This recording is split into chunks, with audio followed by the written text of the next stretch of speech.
Hello everyone, and welcome back to my channel, Table Talk Community. We're going to go ahead and expound on Delusions Part 2.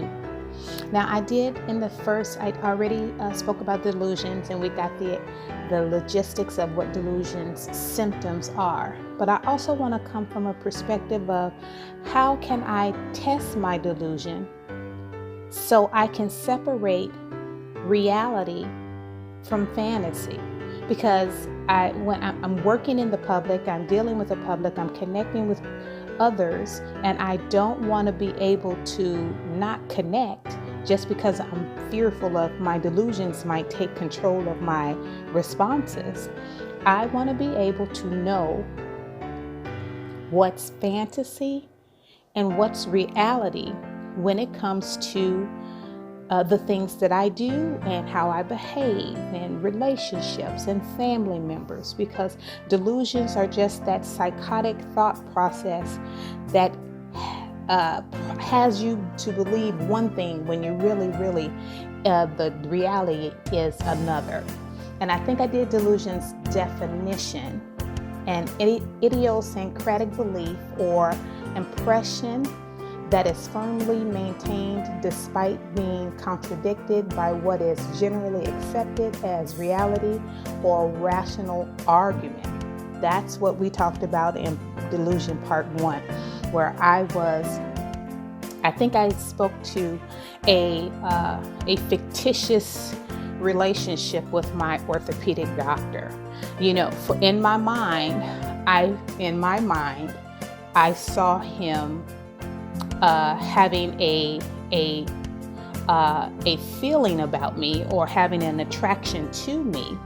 And to show you how delusions are, they play an absolute movie or an image in your mind that you and this particular person are really living a life together. We're building a life and we're strategically having this life, and excluding that this person is married with children, he already has a life, and things of that. That's the delusion. So when I had that delusion, I acted upon the delusion because I thought it was real.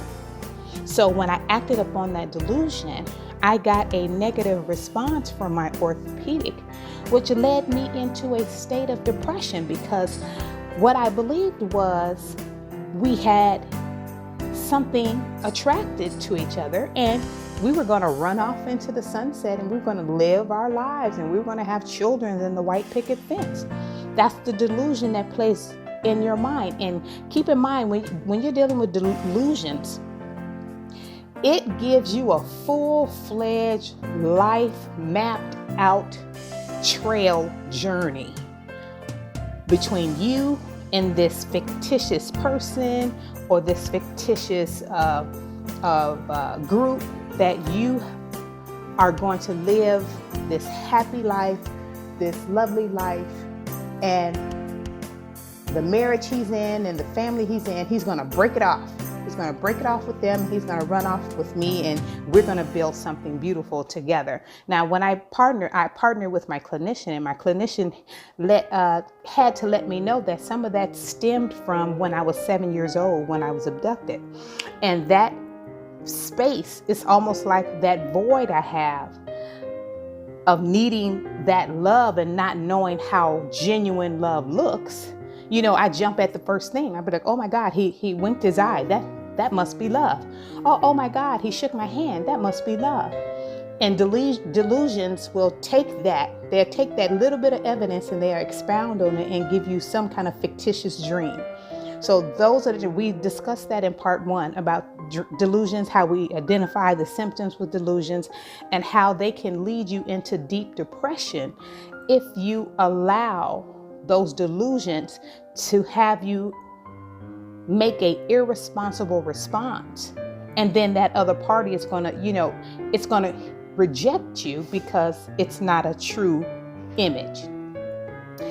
This Delusions Part 2, I want to get into the point where we can say, okay, I can identify this a delusion, I can identify this symptom, and I can pause myself after I after I triple check my thinking, I can pause myself and say, no, that's not a true image of this situation.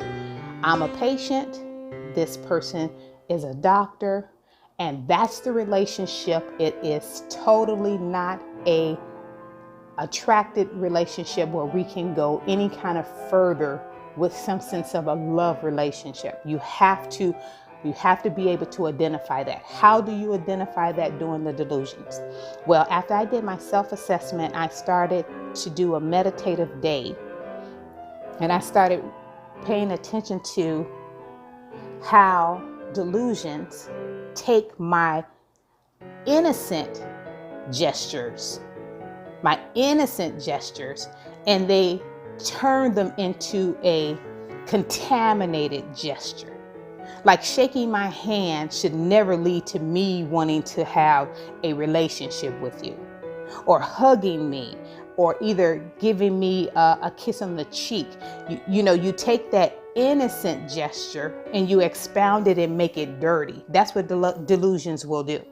So now I go triple check my thinking. And anytime I do a gesture, that party has got to be the lead initiator in every step going forward. That's even in the conversation. That means your conversation, let's just for an example, my orthopedic doctor, for some reason, was interested in me, and he wanted it to take it further. His language would change. His gestures would change. His conversation would be more shifted towards, I'm interested in you. Can we have a drink? I'm interested in you. Can we have dinner? Or to the point where I now have evidence that he is no longer speaking to me from a doctor's point of view. He is now coming from a interested point of view. So when I stopped I had to write all of this down because it's such a tricky street. It's such a tricky street. You can cross the street and move right over into delusions just that fast. But my ultimate sign would be him or her or that partner or that significant other doing the initiating of the conversation. So then I'll know, okay, so you do feel that same way. I have evidence now. And keep in mind, when we talk about our diseases and our symptoms going forward, it's so important that we show evidence, because that's our fighting power. Our fighting power towards our mental illness is saying, I don't believe you because I have evidence you are not true. We talked about that one. I don't believe you're in my mirror because you can't have a whole body inside of a mirror. So me touching the mirror, me opening the mirror, and I don't see that person is my evidence. It's my evidence that there is no one in my mirror. Like we spoke to the vents in my apartment. And Vincent, wherever you see your delusions at, or wherever you see that those symptoms start to really heighten. Another one of my issues is I get around people and my delusions immediately flare up. They immediately flare up, and then now this person likes me and that person likes me, and then I turn into a promiscuous behaving person, and then and I was like, wait. Everybody in the building cannot be in love with me. That's fictitious. Even though I hope so, but that's fictitious. That's not true. So you have to challenge your thinking, and you have to look for solid evidence of reality. I need solid evidence, something I can really depend on and lean on and say, yeah, you asked me out for dinner. I'm sorry, I'm a patient. You're asking me out for dinner because, okay, because you like me. You don't ask patients out for dinner other than just to talk about my needs. You're asking me out because you're looking for something more than a patient-doctor relationship. So that was one for delusion 2. I wanted to fact that in because it's always we could always apply positive antidotes to any of these symptoms. Now, we don't do it to the disease. The disease is specifically just to identify what it is. The symptoms, those are the culprits. Those are the ones that make you act out. They make your mood change. They make you irresponsibly respond to things. And then that turns into something dangerous if you allow that to continue. So I want people to understand that the symptoms are the ones we're putting on the table for talking. We know the disease. We could say delusion is disease, but then we start talking about delusional thinking. Let's see. For me, it'd be mixed with my bipolar 1 manicness, because when I'm manic, I stay up for 4 hours in a day and I have insomnia. And when I find I'm walking around with no sleep for 4 days, I do see things. I see things, delusions. I believe things that are not true. And that's when you really need to kick into your positive antidotes. Your positive antidotes, whatever that looks like for you, inside of you, whether you apply meditative thinking or yoga, or you just start bringing practices of testing and challenging your symptoms, whatever you want to do and what that looks like, that will be your challenge. But make sure you are saying to yourself, like, I don't believe my thinking no more. I don't trust you anymore. I don't trust that you'll lead me in the right direction anymore. Before you put me in a danger zone, I'm going to go ahead and start challenging you and making sure reality and fantasy stays in its separate categories. Now, bipolar 1, the manicness for me is the insomnia. That brings my delusions and my PTSD. When I have daymares, which are me walking around in the daytime having those traumatic flashbacks, but my eyes are open, I'm not asleep.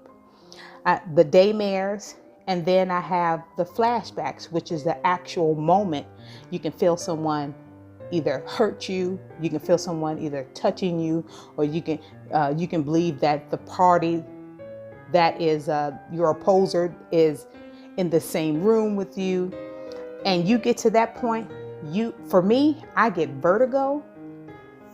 My mind is so confused that I have delusions. I believe the whole building is plotting to hurt me or harm me, and I have to put myself in a safe zone. And I absolutely dismiss myself, and I go take a break somewhere, and I give myself 10 minutes to regroup.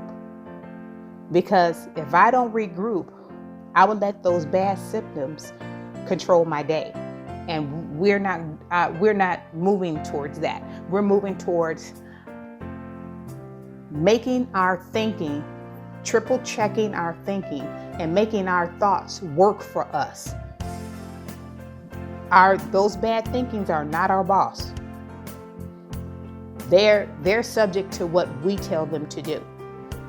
And that's what we're going to start doing. This, I had to do this delusion too, because I had to put this factor in of understanding fictitious and reality, and what are the good symptoms that I can pay attention to that will help me in my delusions, and I can determine what's fact and what's fiction.